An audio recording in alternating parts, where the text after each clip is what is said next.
Hello to all my divine soul family. Last video में हमने संभल गांव का जिक्र किया।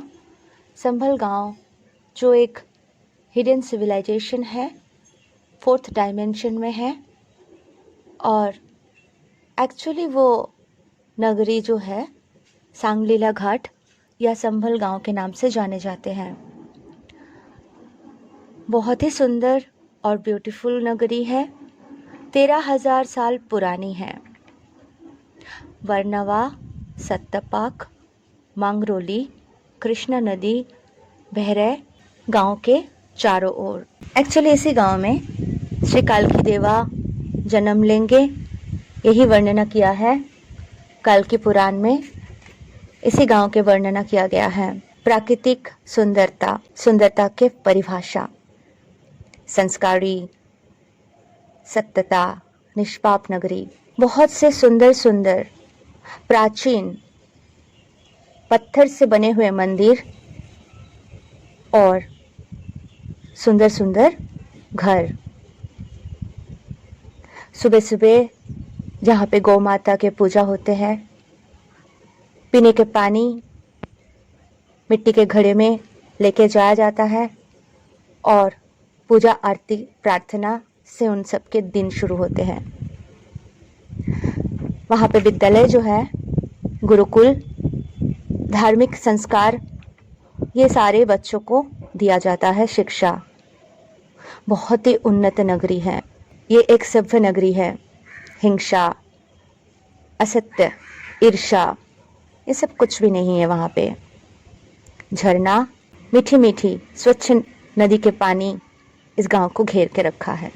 इसी गांव में एक ब्राह्मण परिवार सत्यवादी सुमति के साथ वैष्णदेव विष्णुदास, उनकी शादी होती है और उनके जो पुत्र होते हैं उनका नाम होता है कल्की। श्री विष्णुदेवा के 10वें अवतार कल्की देवा। ये हम भविष्य पुराण कल्की पुराण से जान सकते हैं। कल्की देवा के ऊपर हम अलग से एक वीडियो बनाएंगे। इस नगरी में हमने कहा था परमहंस परमानंद जी 2000 साल से जीवित है, इसी नगरी में है। उनका जन्म हुआ था 4 जनवरी 1893 गोरखपुर में। उनके किताब में ये वर्णना किया गया है। ईश्वर दर्शन कैसे हो सकता है जो सांगरीला के गुरुकुल में पढ़ाए जाते हैं। ईश्वर निर्गुण, निराकार, दिव्य, चैतन्य एवं तेजस्वी, सर्वकला, सर्व गुणोधारक, संपूर्ण, सत्य, धर्म पथ में चलना, धर्म के साथ चलना, तभी ईश्वर के दर्शन होते हैं। लाहिरी महाशय के बारे में उन्होंने लिखा कि एक बार जुक्तेश्वर गुरुजी और भी बहुत सारे गुरुजियों के साथ लाहिरी महाशय फोटोग्राफर के साथ फोटो खिंचा रहे थे। तो जब फोटोग्राफर फोटो को, तभी के टाइम पे ब्लैक एंड व्हाइट अलग ही कैमरा होते थे, तो जब फोटो को धुला के साफ करके मतलब नेगेटिव से पॉजिटिव बनाए तो देखे सारे गुरुजी थे, सिर्फ लाहिरी जी फोटो में गायब थे। फोटोग्राफर दोबारा जाके लाहिरी जी को भी बुलाए और सबके साथ और एक फोटो निकाले। दूसरे बार देखे सबके फोटो आए लेकिन लाहिरी जी गायब थे। तो फोटोग्राफर परेशान होके जाके उनको रिक्वेस्ट किए कि ये क्या कर रहे हो आप सबके साथ खड़े होते हो, फोटो मैं खींचता हूँ, आप बीच में होते हो और आप फोटो में गायब हो जाते हो। फिर उन्होंने एक रिक्वेस्ट करने के बाद फोटो दिया जिसमें वो फोटो में आए थे। परमहंस जी के बुक से और भी बहुत सारे चमत्कारी चीजों के बारे में पता चलता है।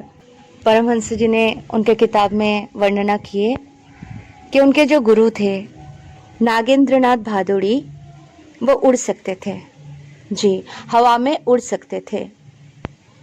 और उनके एक दूसरे जो गुरु थे प्रणवानंद गुरुजी, जो एक ही समय पर दोनों स्थान में उपस्थित रह सकते थे। प्रणवानंद गुरुजी जिनका जन्म बनारस में हुआ था और एक ही टाइम पे, एक ही वक्त पे 2 जगह में उपस्थित रहते थे। एक्चुअली पापा बहुत स्पिरिचुअल किताबें पढ़ते थे। हर संडे दोपहर के टाइम पे मैं उनके पास जाके बैठ जाती थी आफ्टर लंच और मैं बोलती थी कहानी सुनाओ। तो ये सारी कहानी मैं सुन चुकी थी पापा से। पापा भी बोलते थे जैसे कोई गुरुजी थे, वो गुरुजी हवा में उड़ सकते थे, ये बात तो मुझे पहले से पता था, पापा ने बोला था। जैसे एक गुरुजी थे, सुबह उठ के 7 नदियों का पानी उड़ के जाते थे लेने, ठीक है, समझिए, गंगा नदी से लिए और फिर उड़ के चले गए यमुना नदी पे, है ना, फिर उड़ के चले गए गोदावरी पे, फिर सरस्वती पे। तो मतलब अलग अलग जगहों पे जाके पानी संग्रह करके लाते थे और फिर शिव बाबा को जल चढ़ाते थे। तो ये सारे कहानी नहीं है, इसके पीछे बहुत अच्छी साइंस है। एकमात्र योग से आप बहुत सारी सिद्धियां लाभ कर सकते हो। तो मेडिटेशन ही एकमात्र रास्ता है। कोई योगी जब उड़ सकते हैं, योगानंद जी उसके पीछे का रीजन भी बताएं कि हवा में इलेक्ट्रॉन और प्रोटॉन होते हैं जो ऊर्जा से बनते हैं, जिसके अंदर पंचभूत यानी आकाश, पृथ्वी, अग्नि, वायु सारे तत्व मौजूद होते हैं। योग के सहायता से उस धारा को कंट्रोल करना अगर सीख जाए तो हर चीज़ खिलौने के जैसे हो जाएंगे, खेल के जैसे हो जाएंगे। योगानंद जी हर धर्म में विश्वास रखते थे। ईसा मसीह के ऊपर उन्होंने 1700 चैप्टर के एक बुक भी लिखे थे। एप्पल कंपनी के फाउंडर योगानंद जी को बहुत मानते थे और उनके ऑर्गेनाइजेशन के साथ जुड़े हुए भी थे। योगानंद जी उनके सारे किताब यूनिवर्सिटी ऑफ कैलिफोर्निया में बैठ के लिखे थे। चीन से भी उनको बहुत सारा मान सम्मान दिया गया था। उन्होंने कहा था, ईश्वर पे भरोसा रखना, ईश्वर के प्रति भक्ति और गुरु के प्रति आस्था, ये 2 चीज़ बहुत इम्पॉर्टेंट है। आप सब कहते हो ना, ये मेडिटेशन करूं, वो मेडिटेशन करूं, सब कॉन्शियस हीलिंग, चाइल्डहुड हीलिंग। मैंने एक ही बात कहा था आप सबको, ज्ञान बढ़ा लो। जब मैं जर्नी के बीच में थी, मैं बहुत परेशान होती थी, क्या हो रहा है, उनका कॉल भी नहीं आ रहे, क्या चेंजेस हो रहे, पता भी नहीं चल रहे, क्या चल रहा है, मैं ठीक कर तो रही हूँ ना, सही हो तो रहे ना। तो सवाल पे घिरे होते उस टाइम पे। मैं परमात्मा से पूछ लिया था कि सखा क्या मैं गुरु कर लूँ, कोई किसी गुरु को पूछूं? तो उन्होंने मुझे एक ही जवाब दिया था, ज्ञान बढ़ा लो। और उसका रिप्लाई अभी मैं बता रही हूँ आपको, ज्ञान बढ़ा लो। तो मैंने ज्ञान बढ़ा लिया। योगी परमानंद जी लिखते हैं उनके किताब में, ज्ञान के अग्नि पूर्व जन्मों के कर्मों को नष्ट कर देते हैं। शंख बज गया। तो ज्ञान मतलब देखिए, परमात्मा ने भी संकेत दे दिया, ज्ञान ही है जो आपके हर कर्म, हर बुरे कर्म, पूर्व जन्म के कर्म, ज्ञान की अग्नि जला सकते हैं। तो बस ज्ञान अर्जन करें, सही ज्ञान लीजिए तो सब कुछ आसान हो जाएगा। मन सत्य के ऊपर टिक पाएंगे और दृष्टि भी सत्य के ऊपर ही रहेंगे। ज्ञान के अग्नि जला दोगे, पूर्व जन्मों के कर्मों का फल भुगतना नहीं होगा, हर क्षण आनंदित रह सकोगे, सत्य के साथ जी पाओगे। उन्होंने ये भी लिखा था, जीवन के हर छोटे से छोटे काम में भी ईश्वर की हेल्प लेना चाहिए। खुद लेते थे परमानंद जी, ईश्वर को डेडिकेट करके ही हर कार्य करते थे।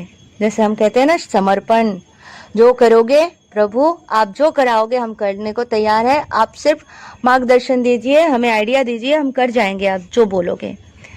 वही होते हैं समर्पण, डेडिकेट होके ही कार्य करते थे। किसी भी कर्म के फल, कोई भी कर्म के जो फल होते हैं, दोष या गुण नहीं आएंगे। आप जब कोई भी कर्म करो, ऐसा नहीं है कि किसी के गलत करके बोलो भगवान जी आप बोल रहे हो गलत करने के लिए, मर्डर करके आ जाओ। मतलब आपके लाइफ के, नित्य लाइफ के जो छोटे छोटे कर्म हैं, जो भी आप कर्म करते हो तो आप उनको पूछो, अवश्य धर्म के कर्म, कोई भी कर्म आप करते हो, परमात्मा को बोलो कि आप करा रहे हो प्रभु, तो मैं कर रहा हूँ या कर रही हूँ। तो कर्म के जो दोष है, कर्म बंधन मुक्त जीवन हो जाएंगे। तो कर्म के दोष आगे आपको नहीं लगेंगे अगर आप समर्पण करके अपना हर एक स्टेप लेते हो। तो ईश्वर आपको बंधन मुक्त जीवन यानी फ्रीडम दे देंगे। तो ये परमानंद जी के किताब से हमें मिलता है। उनके ऑटोबायोग्राफी ऑफ योगी आप ज़रूर पढ़ना। और ईश्वर दर्शन के बारे में उन्होंने कहा था और सांग्रीला के बारे में तो हमने आपको कह दिया। परमहंस योगानंद जी के रिटन बुक क्रिया योग, जिसमें उन्होंने लिखा योगासन, नियम, प्राणायाम, आहार विहार, यम, दृष्टि, संयम, वाणी संयम, मन संयम, अभ्यास निरंतर अभ्यास, परमात्मा को पाने का मार्ग। परमानंद जी, योगानंद जी ने उड़ने के मतलब कोई इंसान अगर उड़ सकते हैं उसके पीछे का विज्ञान जो बताए थे कि जो पंचभूत होते हैं उसको अगर आप योग सिद्धि से कंट्रोल में ला लेते हो तो ये सब कुछ एक खेल जैसा हो जाएगा। ये दुनिया में जो कुछ भी है आपके लिए खेल हो जाएगा। एक गाना है जो काजी नजरुल इस्लाम लिखे थे, विद्रोही कवि के नाम से जाने जाते हैं। बहुत स्ट्रगल, बहुत संघर्ष करके बड़े हुए। कुरान शरीफ के ज्ञान उनको 10 वर्ष की उम्र में ही हो गया था। गरीब परिवार से थे। वर्धमान जिला में उनका जन्म हुआ था, कोलकाता में। तो नजरुल इस्लाम जी भी काफ़ी पॉपुलर थे।